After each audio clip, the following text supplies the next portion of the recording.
ዛሬ ላይ አላህ ሐላል ሚስት ሰጥቶት ሚስቱን ቤት ላይ አጋድሞ ሐራም ያሳድ ስንት ስመ ሙስሊም ነው ያለው። በሐላል በክብር ጠይቆ ያገባትን ሚስቱን ትቶ በስልክ የብልግና መንገድን የሚፈልግ ስንት እስላምን አሰዳቢ ሰው ነው ያለው። ባሏን ትታ ከአጅነቢ ወንድ ጋር ለመርከስ ለመነጃጀስ የምትሞክር ስመ ሙስሊም ስንት ነው ያለችው። አብዱላህ ብን ሁዳፋ ምርኮኛ ሆነው ከሀገራቸው ከወጡ ከሚስታቸው ከራቁ ስንት ጊዜያትን አሳልፈው ሞት ሽረት ውስጥ ያሉ መልካም ሴት አስገብተውባቸው ወደ ታሰሩበት ክፍል እኒ አኻፉላህ እኔ አላህን እፈራለሁ። ይህ ነው ኢስላም ማለት። በራሳችን ከችግሮች መውጣት አንችልምና አዑዙ ቢላሂ ሚንኪ ከአንቺ በአላህ እጠበቃለሁ። አላህም ጠበቃቸው። ወጣች። ያስገባችሁኝ ሰው ጋር አይደለም ሸይጣን ጋር ነው ያስገባችሁኝ አለች። ሸይጣኗ እሷ ከመሆኗ ጋር ዛሬ የሴትን ትንሽ የተገለጠ እግር አይቶ አንገቱ የሚጣመም ሴት እያየ ገደል የሚገባ ስመ ሙስሊም ነው ያለ። ምግብ ከለከሏቸው፣ አስራቧቸው። በጣም ከተራቡ በኋላ የአሳማ ስጋና ኸምር አቀረቡላቸው አብዱላህ ብን ሁዳፋ።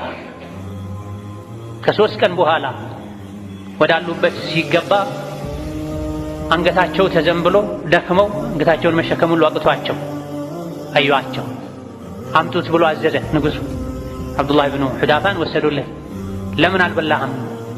በዚህ ልክ እስክደክም ድረስ ራስህን ሰውነትህን መቆጣጠር እስኪያቅትህ ድረስ እንዴት አትበላም ብሎ ሲጠይቃቸው እንደ ዲኑ ከሆነ እስከዚህ ድረስ ከተራብኩኝ አሳማም ይሁን ኸምር ብጠቀም ችግር የለውም ተፈቅዶልኛል። ታዲያ ምን ከለከለህ? በዲኔ ጠላትን ማስደሰት አልፈልግም አሉ። ተርቤያለሁኝ፣ ሰውነቴ ሁሉ ተዝለፍልፏል። በዚህ ሁኔታ ላይ ግን እንደ ዲኑ ከሆነ መብላት ተፈቅዶልኛል። የተራበ ሰው ህይወቱን ለማስቀጠል ያልታረደ መብላት ይችላል።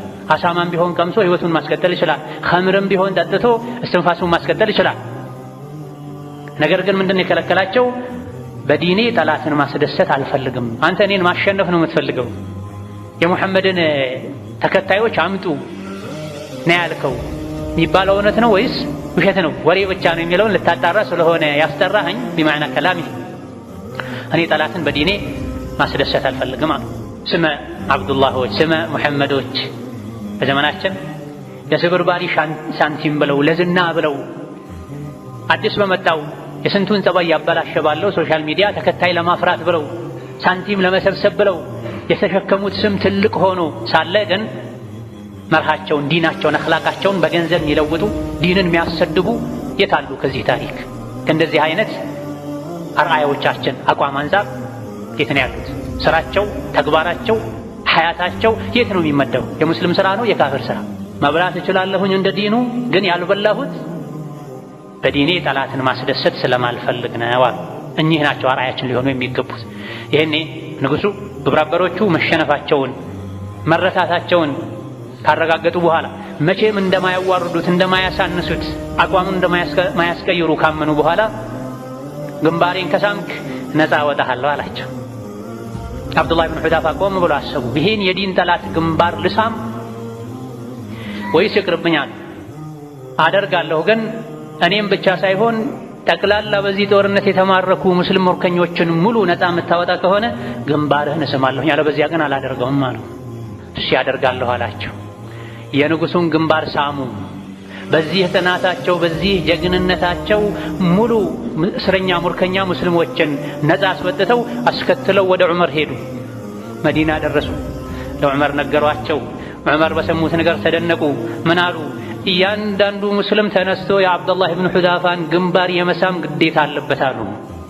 እያንዳንዱ ሙስሊም ተነስቶ በየተራ የአብዱላህ ብን ሁዳፋን ግንባር ስሟል። ዝቅ ማለት ባለባቸው ሰዓት ላይ ጥቅማቸውን ለማስጠበቅ ዝቅ ብለው ግንባሩን ሳሙ። ግን ለራሳቸው አይደለም፣ ለመላው ሙስሊም ምርኮኛ ብለው። ይህ ጽናት ነው ከኛ የሚፈለገው። ይህ ጽናት ነው የጀነት ደረጃ ላይ እንድንወጣ የሚያደርገን።